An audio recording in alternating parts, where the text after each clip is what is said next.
First, good afternoon, everybody. Thank you. Thank you for inviting me for this very unique and very inspiring initiative.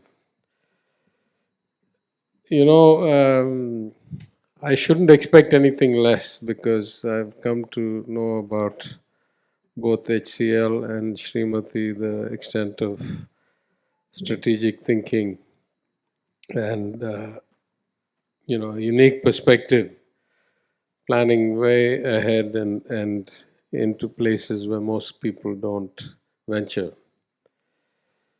For somebody in public life like me, one of the aspirations of a good society is not just equality of opportunity, but some fairness in outcome. There's a lot of debate these days about meritocracies.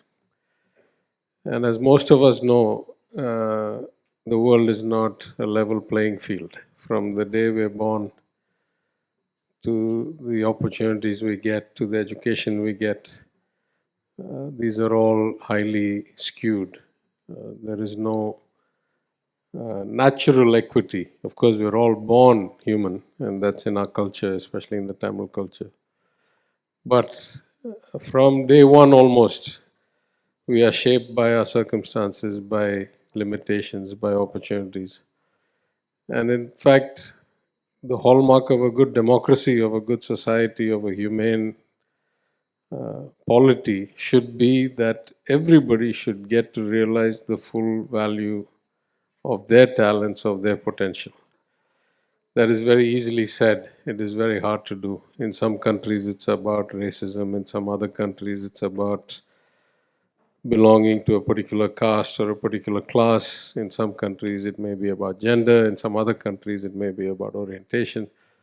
The reality is that there are very few societies that can claim anywhere near significant progress on this, what should be a universal goal, that let every human being realize their maximum potential and achieve their greatest happiness. So I'm a bit humbled by the amount of thought, the amount of resources that has gone into this. Of course, as a leading company, I would expect that it is in the nature of HCL and has been from the days of its founder to be thinking ahead and thinking differently and thinking more about inclusion. But even so, I would say this is a very special and very exceptional initiative. You know, those of us who work in the financial markets, or at least used to like me, we have very clear definitions of what we think is market efficiency, when there is allocation down to the last dollar on the last day between those who are looking to invest money and those who are seeking to use it. Unfortunately, the market for human talent and potential is very, very, very inefficient and very skewed and very splintered. And in fact, it's in the nature of society, particularly if you're in government, that those who are winners at any point in time try to perpetuate their edge or perpetuate their advantage or their unique position. And that's a facet of capitalism, it's a facet of democracy, lobbying, and positioning. So, really, it comes down to enlightened corporates like HCL and NGOs and advocacy groups to kind of break through those constraints that the system intrinsically has and help lead us to a better place. And at least for me, my government, my chief minister, we are excited to do as much as we can to work with, to support such initiatives. It is in our philosophy, in our culture, going back at least 100 years, in our political culture and our approach that inclusion, equality of opportunity, relatively high equality of outcomes, the achievement of potential, the outcome of social justice and equity is what we all came to public life for. So I don't want to say much more other than to say I'm again very impressed. This is clearly a very unique initiative. I expected a lot, and I am impressed beyond what I expected. So, congratulations to all those who are working on this, who put it together. I know it must have taken a huge amount of planning and thinking, and I look forward to seeing not just the first 100, but a lot of good outcomes from this initiative. Thank you. So let me just plant the first question. So let me start with you, sir. What is that three things that we need to do to bring equity? We is like us in the Us, all room of us, who are looking for bringing a change, to steer change.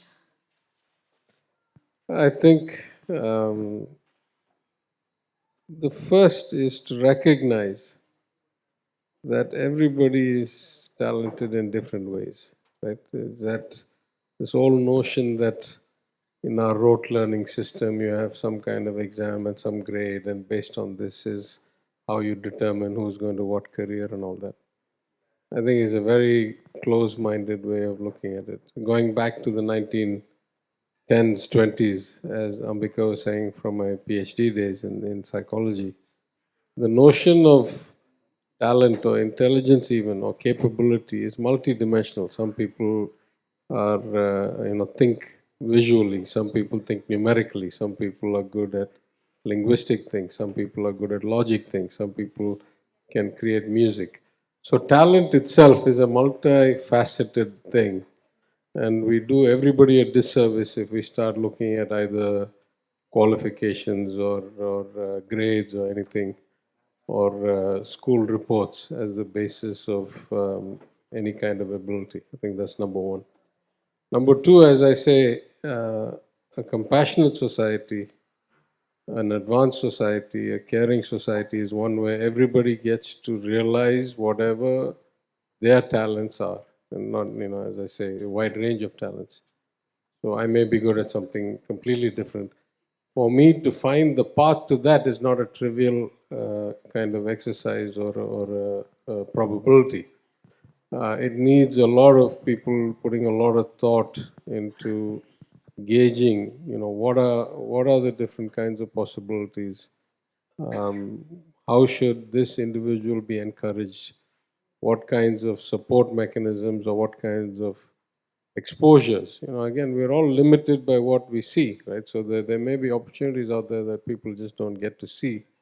And I think that the age of technology is such that we can display a lot more things to a lot of people very quickly and very cost effectively, zero marginal cost with the kind of internet access and so forth. And I think the third thing is that uh, we must remember that every path is a different path, right? Like there's no standard definition of success. At every different stage in your life, there are things you should do better. There are things you may have done less than great. But there's no kind of one ruler that measures all of us. And to ourselves, our loved ones, our children, our friends, that mindset that every journey is a different journey, and the outcome is not about competing with others or measuring against some benchmark, but whether you have achieved your potential, your ability to live a happy and good life. I think those kinds of broader definitions of success. So we don't put people into a box, and we don't kind of start ranking and declaring winners and losers. I think these are the three things that we can broadly do, all of us, in the way we live every day, in the way we interact with other human beings, in the way we bring up our children. I think these are things that could help a lot. Thank you. My name is Aparna Karthikeyan, and I have a question for Minister PTR, sir. As you know, in a state like Tamil Nadu, which is highly urbanized and where we have very high aspirational levels, we tend to look at jobs as urban centric and livelihoods as rural centric. when we're talking about equity and creation of jobs and breaking the digital divide, which is so stark, even urban, rural, even in a state like Tamil Nadu, and there are gender, and caste, class, other kinds of barriers there. How do you, hope to fast track this? How do you hope to jumpstart on this, sir? A very dangerous, very complex question. I would say that compared to most states, we have less of a problem. Still a huge problem, but we have less of a problem for two reasons. One, we are the most urbanized state in the country. So about 50% of our population lives in urban areas. Two, even the rural areas we have, because of our per capita income being high and the Gini coefficient being low, at least smartphone penetration is very high, even in rural areas. So there is definitely a digital divide. I mean, I can tell the difference between the speed of internet I get in Chennai, I get in Madurai, and I get in my village or in my in the hills. But at least for the core things, we are relatively more equitable than many places. Having said that, the nature of livelihood itself, I think, is changing quite a lot. During COVID, we learned something, and in fact, I had a long conversation with one of the biggest tech companies in Australia, the CEO of a company called Atlassian, and he was of the opinion that offices are passé, right?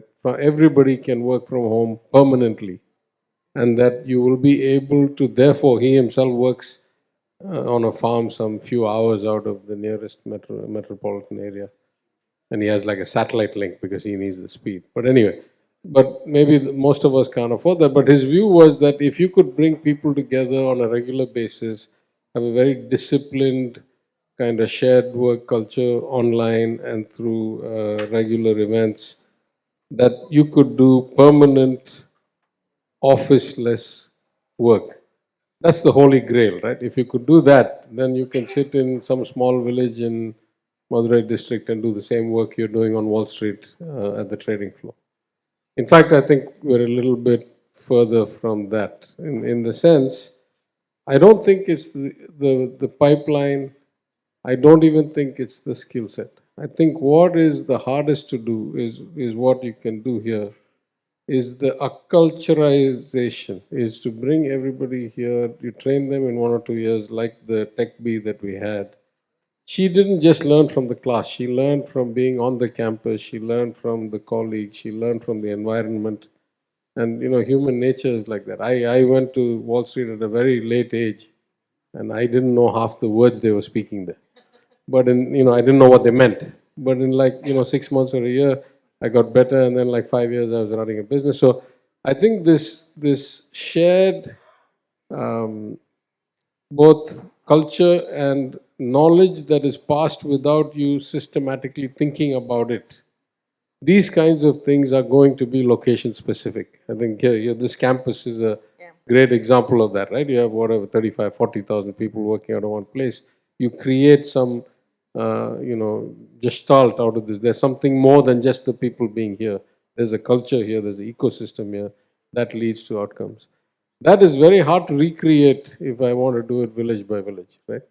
So I think some of this we got to be very thoughtful about where we get the advantages of kind of aggregation, how we overcome the disadvantage of disconnects, uh, the increasing sophistication of technology, of AI, of virtual reality, of robotics, of remote functioning, all that stuff, I think gives us a pathway.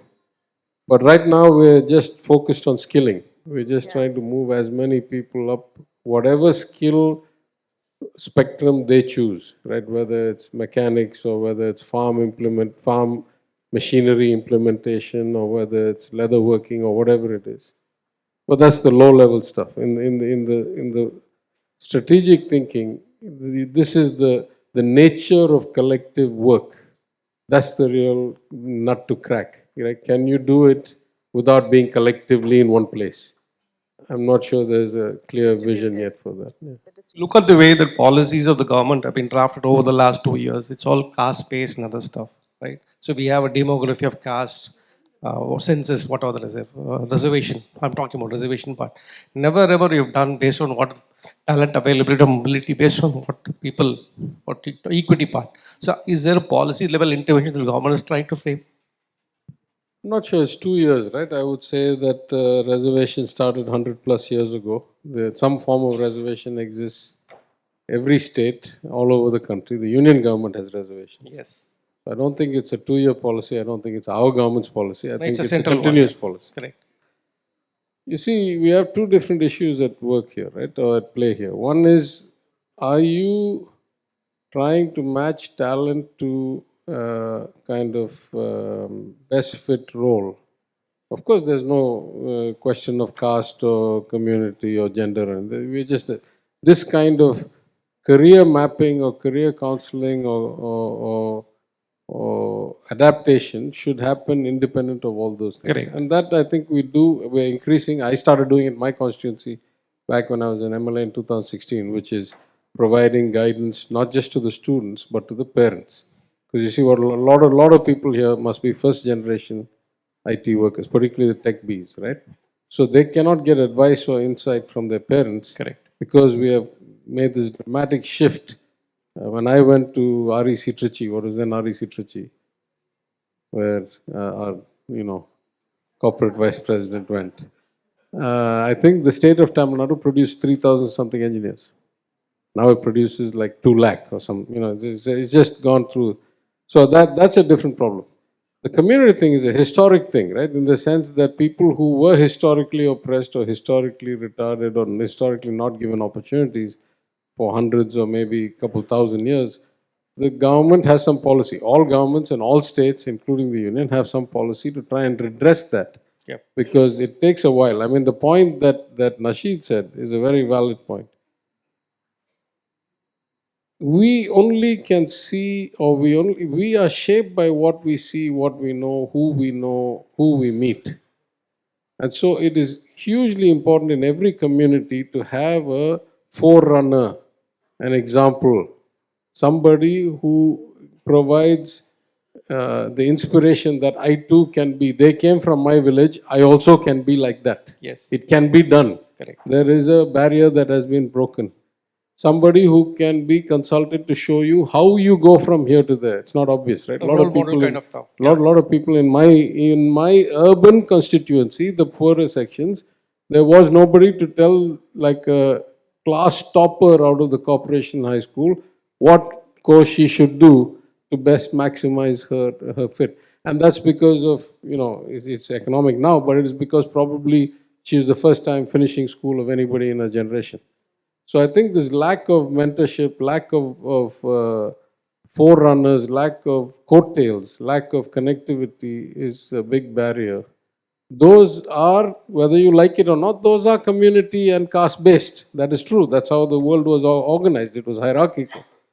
So that we still have to account for. That's what this policy is for. It's not certainly a new policy for us for 2 years. Yep. Our policy in the 2 years has been what we call the non-Mudalvan scheme, or the skilling and career counseling and adaptation. And we are sending, for example, we signed up with Germany. Now here's thinking out of the box. You know that Germany has a very dual career track, right? And France and a lot of European countries, Switzerland, where you go either the white collar work or you go the very high skilled factory and machine work. And you can get paid probably more to be a very high end, automation controller at the BMW factory than you will getting paid as the Consul General of Germany to Chennai, right? So we have signed up with them to have programs, some of them as long as 2 years, in Coimbatore, in Chennai, where at the end of that you will have certification to go and get membership in the union and start working in the auto factory shop floor over there. They don't have the birth rate, they don't have the talent, we have the people. We need certify. We have same kind of program with Australia. Yeah, I saw that. Where we're 2 going days to back, provide certification. Yeah. So our job, I think, is to shape the talent we have into the economic opportunities that exist, at least as a start. The ultimate game is to be like in the US, where you can kind of find the niche of what you do that you're so uniquely skilled and good at. I tell this example, and I must tell it here, that I had a colleague of mine who was a trader, classic, Coast Guard Academy graduate, NYU MBA, landed on the equity trading floor at one of the top investment banks, was a trader. Turned out he had a bipolar disorder. Didn't become evident till around the time of the financial crisis, where a lot of stress, and he was constantly like leaving the house and going back to check that he had turned the stove off and all that. Became very problematic. Anyway, he ended up having to go get treatment, get diagnosed, get all this fixed. Now the guy is he's an author. He's published a couple of books. He is a financial newsletter publisher. Makes, I don't know, $1 million or a couple $1 million selling his views on the market. But most of all, applied this kind of unique framework of mind to become like a techno music DJ, and flies around the country getting paid to go and play techno music and put all the pieces together, and calls himself DJ Stochastic, right? So here's a guy whose such unique talent has found expression in an economy or a kind of model that allows for that guy to live a good life, build big house and swimming pool and cars, and lives in Myrtle Beach. So that's the ultimate goal, is to find such niches where you can develop that unique talent to its fullest potential. We are quite far from that, but that's what advanced societies ought to do, right?